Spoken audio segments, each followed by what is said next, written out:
News India में आपका हार्दिक स्वागत है। आज हैं हम किसान आंदोलन के अंदर और आप देख रहे हैं कि लगभग 5 दिनों की बातों को नहीं माना जा रहा है। क्या कारण है? हमारे बीच में सामाजिक चिंतक डॉक्टर एस.एन. गौतम जी, जो आए दिन समाज पे चिंतन करते हैं, तो इन्होंने अभी किसानों पे भी चिंतन किया है। हमारे बीच में हम बात करेंगे। सर, आपका नेशन न्यूज़ इंडिया में आपका हार्दिक स्वागत है। जय भीम साथियों। सर, क्या कारण है कि आज 5 किसानों, दरअसल सरकार जिस मानसिकता की है, देखो हिंदूवादी मानसिकता में इसलिए नहीं कहता, या कह भी सकता हूँ क्योंकि हिंदू का मतलब ही ये है, अरबियन भाषा है, उसमें तो इनको काफिर और चोर और जाने क्या क्या कहा। ऐसा कुछ दयानंद सरस्वती जी ने अपनी किताब में लिखा था, सत्यार्थ प्रकाश में। तो इसलिए मैं ये तो नहीं कह सकता कि ये है, तो ये मानसिकता है वो बड़ी दूषित मानसिकता है। 2014 में जब माननीय मोदी जी प्रधानमंत्री बने और उन्होंने इस देश की बात को संभाली, तो गुजरात से सबसे पहला आंदोलन ये शुरू हुआ कि दलितों के नौजवानों को पकड़ करके नंगे बदन करके उनको मार पिटाई, ऊना में जो करते हुए वीडियो डाली गई और कुछ भी उस पर एक्शन नहीं हुआ। उसके बाद 2 अप्रैल 2018 को जब अनटचेबिलिटी एक्ट के लागू कराने के लिए जब नौजवानों ने प्रदर्शन अखिल भारतीय स्तर पर किया गया, तो उसमें 13 नौजवानों को गोली मार दी गई। उस पर भी कोई कुछ भी किसी भी तरह का ना उन नौजवानों की सुनवाई हुई। और उस समय किसान इस बात को लेकर मुस्कुराता रहा, चुप रहा, ये सोचकर कि चलो इन दलितों को, गरीबों को ऐसे ही पिटना चाहिए, क्योंकि मानसिकता हिंदूवादी थी। अब उसके बाद राष्ट्रीयता को लेकर के जब बहुत बड़ा आंदोलन एनआरसी और एआई को लेकर जब चला, तो उसका परिणाम क्या हुआ? वो शाहीन में जो महिलाएं बैठ करके अल्पसंख्यक के लोगों ने जो आंदोलन छेड़ा, वो आंदोलन भी इस कोरोना बीमारी के भेंट चढ़ गया और इसका फायदा लेते हुए उन लोगों को भी अपने घर जाना पड़ा। लेकिन ऐसा है कि वो आंदोलन खत्म नहीं हुआ। ये बात सरकार को सोच के रखना चाहिए। उसके बाद सरकार की है, जब किसानों ने अपनी बात वाजिब फसल के दाम के लिए जब इस देश की जनता के सामने रखी, सरकार के सामने, तो सरकार ने इसका कोरोना के तहत ही फायदा उठाने की कोशिश की। और उसके बाद आप देख रहे हैं बंगाल में चुनाव हो रहे हैं, वहाँ भी किसानों का जिस तरह का वो है, केरल में हो रहा है, इन सब जगहों पर जो चुनाव हो रहे हैं, तो चुनाव में तो सबके लिए सुविधाएं हैं। और वैसे भी हमारे प्रधानमंत्री मोदी जी मास्क उन्होंने साइंटिफिक तरीके से कभी नहीं लगाया। मैं आपको बता दूं कि जो नेता करता है, जो हमारा अगुआ करता है, वही उसके पीछे खड़े लोग देख के सुन के चलते हैं। कोई तौलिया लपेट लेना ये गलत था। हमें मोदी जी से ये निवेदन करूंगा कि मोदी जी कोरोना के लिए प्रॉपर तरीके का मास्क आप हर समय उपयोग में लाएं।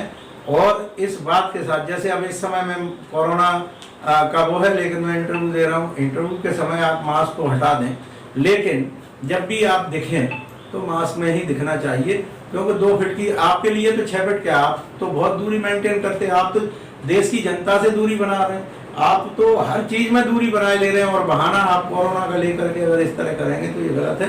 किसानों की वाजिब मांगे हैं, किसानों को एमएसपी मिलना चाहिए। किसानों के साथ में जो 3 कानून आपने उनके बनाए, कॉन्ट्रैक्ट लेबर वो उसका फार्मिंग का, देखिए मैं ये नहीं कहता कि आपने गलत बनाई, मैं बिल्कुल नहीं कहता, लेकिन आप किसानों के साथ बैठकर किसानों की सहमत से बनाइए। उसमें जो संशोधन जो भी वो है, पहले एमएसपी फिक्स कर दीजिए कि हमने चलो आपकी ये मिनिमम प्राइस है वो हमने आपकी फिक्स कर दी है, और उसके बाद किसानों को अपने उस पर बुला लीजिए। 3 जो आपके बिल हैं, उन तीनों बिलों पर उनसे सहमत लीजिए, और सहमत में अगर कोई कमी बेसी है तो उनके साथ मिलकर आप कर सकते हो। अब किसान से आप ये कहते हो तो नहीं तुम सरेंडर करो, तो ये नामुमकिन है। एक दूसरा जो किसान का आज आंदोलन है, ये अब किसान आंदोलन नहीं है, मजदूर का भी आंदोलन आ गया। उसमें मजदूर भी, और अब जो दूसरा ये फेज चल रहा है, सेकंड फेज जो लॉकडाउन का अब आप शुरू करने जा रहे हैं सन 2021 में, मैं आपको बता दूं ये किसान को और मजदूर को दोनों को भी विचलित कर देगा। 1 साल तक उन्होंने अपने घर की जमा पूंजी से कैसे भी खर्च चला लिया है, आगे अब ये नामुमकिन होगा। मैं नहीं चाहता कि हम भारत के नौजवान भारत के ही सिपाहियों के द्वारा मारे जाएं। ये बर्बरता शायद देश स्वीकार नहीं कर पाएगा, इसलिए ये आंदोलन हिंसक हो, इससे पहले आप इस पर तत्काल एक्शन लें और ये समझौता करें। ये नहीं है कि आप अपनी डिक्टेटरशिप चलाएं। एक दूसरा मैं आपसे एक बात का और निवेदन करना चाहता हूं कि आज किसान बॉर्डर पर जो है उसे धर्म और जाति के नाम पर मत बांटिए। न वो खालिस्तानी है, न वो अरवन नक्सलाइट है, न ही सामाजिक तत्व है। और किसानों से भी मैं एक बात कहना चाहता हूँ, किसान अगर संघर्ष में उतरता है, अकेला है, तो आपके साथ यही अन्याय होगा। इसलिए अक़लियत के साथियों को, मजदूरों को, और इस बात के लिए गारंटी देते हुए कि जहाँ हमने देखा है कि न्यूज़पेपरों में आता है, कोई भी किसान उसका विरोध नहीं करता कि एक मजदूर के बेटे की शादी होने जा रही है और वो घोड़े पर जा रहा है गांव में और उसको अपमानित कर उसे उतार लिया या उसे मार दिया या किसी ने मूछें रख ली, इसके बाद पर उसकी गर्दन काट दी, या कोई घोड़े से जा रहा है उसको इस तरह से मार दिया। इस तरह के अगर कहीं पर भी व्यवधान होते हैं और ये ग्रामीण अंचल में ज़्यादा होते हैं, तो ये किसानों की जिम्मेदारी है कि वो इस तरह के व्यवधानों को रोके। क्योंकि हमको इस व्यवधान कैसे पैदा हुआ है, मैं ये किसानों से कह दूं, किसान है क्योंकि वो खेती का काम करता है, इसलिए किसान है। मजदूर वो जो मजदूर है, मजदूरी करता है, लेकिन एक दूसरे का कोई किसी की गुलामी नहीं करता है। ये जो भारत के नेचुरल रिसोर्सेज हैं, सबका बराबर का अधिकार है, ये सोच के हमें चलना चाहिए। जिसमें पानी है, हवा है, धरती है, इस पर रहने का, इससे उपज करने का, इसका ये सबका बराबर का अधिकार है। अगर किसी के पास जमीन ज्यादा है तो इसका मतलब ये नहीं है कि वो जमीन का पट्टेदार सिर्फ पट्टे पे लिए, उसने कोई पैदा होते हुए माँ के पेट से जमीन नहीं पैदा हुई। ये जमीन, ये भारत की जमीन है, ये सरकार भी ना अपनी समझे। और इस तरह से इसका दोहन जो करने का तरीका है, पूंजीपतियों के हाथ में बांट बेचने का जो तरीका है, किसानों को जो डराने का तरीका है, ये सब बंद होना चाहिए। किसानों के लिए एक मुश्त एक नीति बनाई जाए। वो 3 बिलों को आप वापस लीजिए और एक मुश्त नीति बनाइए कि किस तरह से कॉन्ट्रैक्ट फार्मिंग और ज्यादा लाभदायी हो सकती है। किसानों के साथ बैठ के बात करिए ना। अब तो किसान पढ़े लिखे, अभी तक तो आप इस गलत फहमी में थे कि किसान के पास में न एसी होगा, न किसान के पास में टीवी होगा, न किसान के पास में अक्ल होगी, वो तो लाचार होगा, बेचारा होगा, मजदूर होगा। दरअसल ये आपकी मानसिकता इसलिए थी क्योंकि बिहार का, उत्तर प्रदेश का, मध्य प्रदेश का, राजस्थान का किसान बहुत लाचार, गरीब और मजदूर रहा है, और इसीलिए आप कभी उसकी बात को मानते नहीं थे। पहली बार पंजाब का किसान पूरी तैयारी के साथ में आया तो इधर के किसान को भी जाग करके खड़ा होना पड़ा और महसूस हुआ कि आंदोलन कैसे चलाया जाता है। और आप याद रखिए, ये आंदोलन आपकी सरकार को लेकर डूब जाएगा। अगर आपको सरकार बचानी है और आगे भी रहना है तो मैं निवेदन करूंगा कि आप किसानों के साथ में तत्काल जितना संभव हो जल्दी से जल्दी उनको आप आमंत्रित करिए, आमंत्रित करके उनसे बात करिए और बात का एक ही फॉर्मूला रखिए, उनका डिक्लेयर करिए पहले कि हम आपको एमएसपी देते हैं पूरी, और उसके बाद 3 बिलों के ऊपर आके आप हमसे बात करिए। इसमें जितने भी किसानों के उपयोग के संशोधन हैं उनको करते हुए इन बिलों को निरस्त करेंगे और नया बिल ला करके अपने उनकी सहमति से इसे लागू करेंगे। आज देश को जरूरत है किसानों की। किसान ही मजदूर है, किसान ही सैनिक है, किसान ही सिपाही है, किसानों के बच्चे ही देश की रक्षा कर रहे हैं, किसानों के बच्चे ही हैं जो आंतरिक सुरक्षा का काम कर रहे हैं। अगर इन्हीं को तोड़ दोगे, इसी गठबंधन को अगर आप तोड़ दोगे तो इससे ज्यादा और अत्याचारी और क्या कहलाए जाओगे। मैं नहीं चाहता कि आपके नाम के साथ में इस तरह का कोई नाम जुड़े।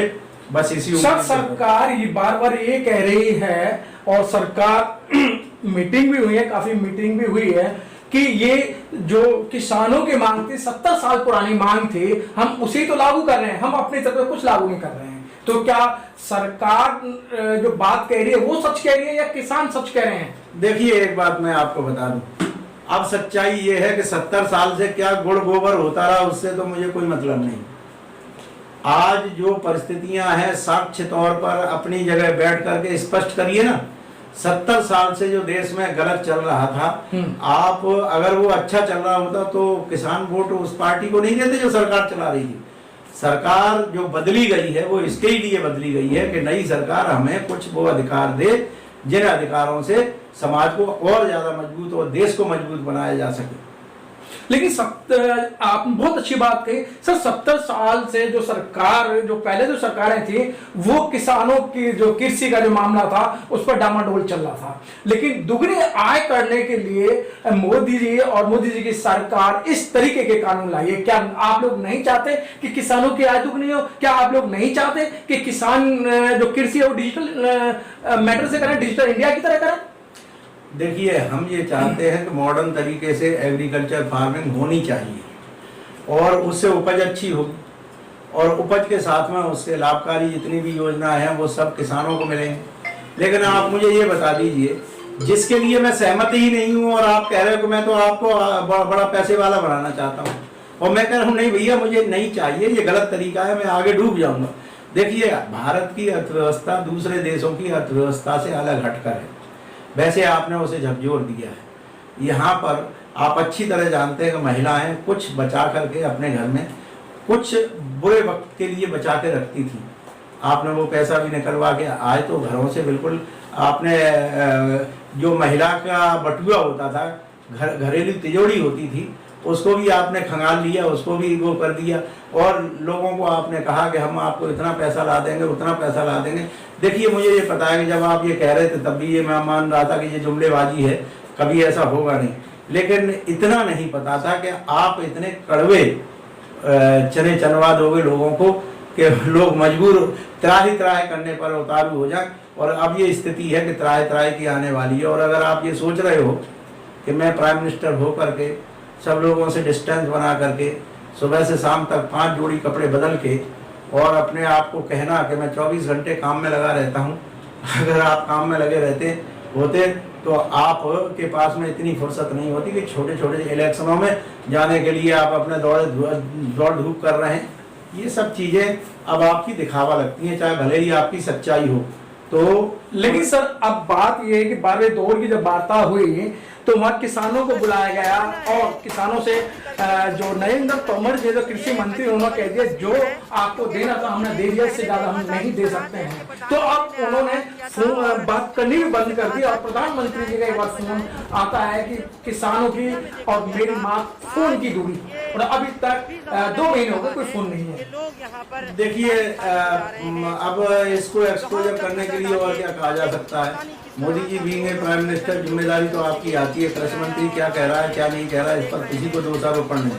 आज अगर देश में अव्यवस्था फैलती है तो पहला नाम मोदी का, दूसरा नाम आपके अमित शाह का आएगा, तो वो गृह मंत्री हैं। और दोनों लोग अगर इस जिम्मेदारी से भागना चाहते हैं और ये सोचते हैं कि किसानों के बीच किसानों का ही बेटा हम मजबूर करके हम ला दें कि वो ही आपस में अपने लड़ाते झगड़ाते रहे, ये चीज अब आगे काम नहीं आएगी। मोदी जी आपको आगे आना पड़ेगा और डिसीजन लेना पड़ेगा। चलो सर, आपने जानते हो कि देश का विकास हो रहा है, बड़े पैमाने पर विकास हो रहा है, क्योंकि अभी जो उत्तर प्रदेश के मुख्यमंत्री हैं योगीनाथ जी बंगाल के अंदर कह रहे हैं भी हम ये बंगाल के अंदर एक यूपी मॉडल लाएंगे। यूपी मॉडल बहुत अच्छा चल रहा है, दिल्ली का मॉडल बहुत अच्छा चल रहा है।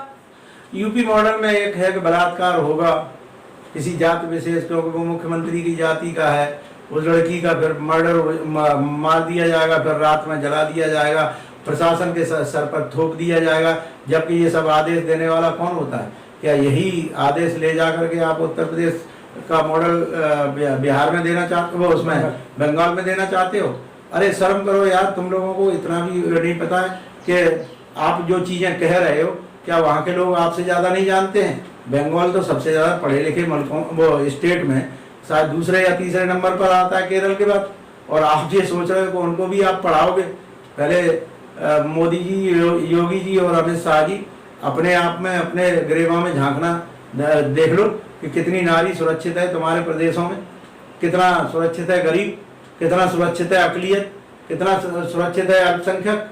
आपको अच्छी तरह पता है कि आपने जो टेररिज्म ला के खड़ा दिया, धार्मिक टेररिज्म, जिसमें चाहे लव जिहाद है, चाहे कौन सा एक वो चलता है 14 फरवरी को वैलेंटाइन डे है तो उस पर आकर के आपके गुंडे असामाजिक तत्व अपने इकट्ठे होकर के किसी भी निरीह बच्चों को पकड़ लेते हैं, उसकी पिटाई करते हैं। क्या ये शर्म नहीं आती है आप लोगों को? दिखता नहीं है आपको?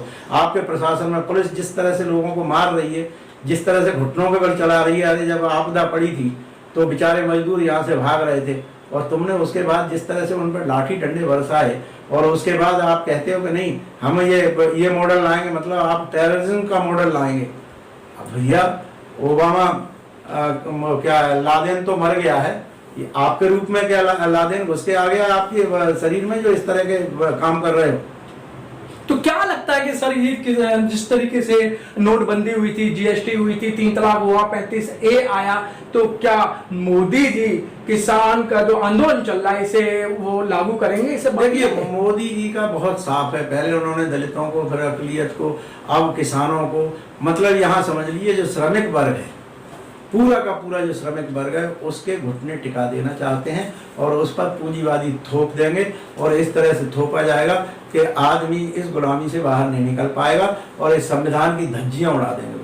जबकि ये संविधान था इस बात के लिए कि गरीबों को संरक्षण दे सके, लेकिन आज उसी संविधान का दुरुपयोग करते हुए, जिसमें न्यायपालिका स्वयं उनके साथ शामिल है, और दुरुपयोग करते हुए आज जो भी आदेश पार कर दिए जाते हैं, न्यायपालिका उन पर सुनना ही नहीं चाहती है। जब सुनेगी नहीं तो उस पर विचार क्यों करेगी? इस तरह का जब हमारा देश का दरअसल न्याय तंत्र बहुत कमजोर और कहीं ना कहीं डरा हुआ है, सरकार से डरा हुआ है या अपने आप से डरा हुआ है या व्यभिचार या किसी चीज में फंसा जरूर है। अगर ऐसा ना होता तो न्यायपालिका इतनी कमजोर नहीं थी हमारे देश की, इतनी स्वतंत्र न्यायपालिका, वो तो कोई ना कोई अच्छा डिसीजन ले सकती थी, लेकिन नहीं लिया है। सर चलते चलते क्या कारण है अभी तक जो भी आदेश दिए गए या नियम बनाए गए सब रात को 8 बजे के बाद ही क्यों लिए जाते हैं? जब से भारतीय जनता पार्टी आई है सब रात्रि में ही इस तरीके के जो आदेश पारित करती है। ये देखो वैधानिक बातें हैं और मैं समझता हूँ ये अनावश्यक चोचलेबाजी है। कौन सा आदेश कब पास किया हुआ है, बात हमें आदेशों की करनी चाहिए, न कि वो किस समय लिए गए किस समय नहीं लिए गए। ये एक राजनीतिक तौर पर बातें करने के लिए हो सकती हैं, लेकिन मैं तो सिर्फ इस बात का विरोध करता हूँ कि आपने चाहे रात के 12 बजे लो, क्योंकि बंदा 24 घंटे काम पर बिजी है तो उसके टाइम के लिए मैं कुछ नहीं कह रहा। मैं सिर्फ इतना ही कह रहा हूँ कि जो कानून आपने बनाए हैं अगर वो गलत है, लाभकारी नहीं है, उन कानूनों को तत्काल निरस्त करिए। उन लोगों के लिए जो जिनको आप कह रहे हो कि हम आपको फायदा दे रहे हैं, वो कह रहे हैं नहीं हमें नहीं चाहिए, और अगर आपको फिर भी लगता है कि अच्छे हैं तो उनको बुलाइए, एक अच्छे माहौल में उनके साथ डिस्कस करिए और डिस्कस करके उसे पास करिए। कोई मना थोड़ी कर रहा है। हम कब कह रहे हैं कि यहाँ का किसान भारत की सरकार के साथ में झगड़ा करे? हम कब कह रहे हैं कि किसान को यहाँ पर खूनी संघर्ष करने पर उतरना पड़े? हम बिल्कुल नहीं चाहते इस तरह का। और न्यायपालिका भी इस पर तत्काल अपना संज्ञान ले, क्योंकि वक्त गुजरता जा रहा है, लोगों के संयम को चैलेंज नहीं करने देना चाहिए। और न्यायपालिका की अपनी जिम्मेदारी है कि संविधान के अगर अलग कुछ हो रहा है उसे रोके, और अगर फिर भी आपको लग रहा है कि नहीं ऐसा संविधान का कुछ नहीं है तो भी आप सरकार को निर्देशित करें कि ये किसान की मजबूरी को सुना जाए। सर चलते चलते आप एक बहुजन चिंतक हैं और आपको लोगों करोड़ों लोग देख रहे हैं, भारत ही नहीं आपको विदेश भी देख रहा है, तो सर उन गरीब मजदूर किसानों को क्या संदेश देना चाहते हैं? देखिए मेरा तो अब एक ही संदेश है कि जब तक इस देश में भाईचारा नहीं होगा, मित्रवत व्यवहार नहीं होगा, देश पूरी तरह से आखंड एक दूसरे से घृणा के बीच में डूब चुका है। और इस घृणा को फैलाने का काम हमारी जातिवादी व्यवस्था ने किया है और जातियां बनाई हैं ब्राह्मण ने। इस पर मैं स्पष्ट इस बात के लिए कह देना चाहता हूँ कि हिरोशिमा पर जब आज से 75 लगभग 75-80 साल के बीच में जब बमबार्ड हुआ और उसके बाद जब अमेरिका का राष्ट्रपति जापान जाता है तो वहाँ पर माफ़ी मांगता है और कहता है कि जो उस दिन कृत्य हुआ था वो गलत हुआ था।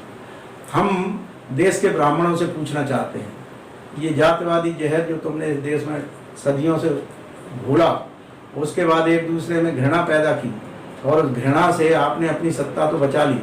आज आप 3% होते हुए 65% सत्ता का लाभ ले रहे हैं। आरक्षण का हर समय विरोध करने वाले आप लोग स्वयं आरक्षण का इतना फायदा उठा रहे हैं जो आकंठ आप आरक्षण में डूबे हुए हैं। न्यायपालिका में 65% आपके न्यायाधीश हैं। और जबकि देश जब आज़ाद हुआ था तो उस समय 3% आपकी आबादी थी और 3% आपका प्रतिनिधित्व था सरकारी नौकरियों में। आज 65% कैसे हो गया? दूसरा, मैं ये जानना चाहता हूँ कि कितने शंकराचार्य हैं जिन्होंने अभद्र भाषा का उपयोग किया है, और उस अभद्र भाषा के उपयोग के साथ में कभी शंकराचार्य ने इस बात के लिए माफ़ी नहीं मांगी कि हाँ, हमने अपने इस देश में मानवता को कुचलने के लिए बहुत व्यभिचार किए हैं, जातियों में बांटा है, समाज को बर्बाद किया है, देश को देश नहीं बनने दिया।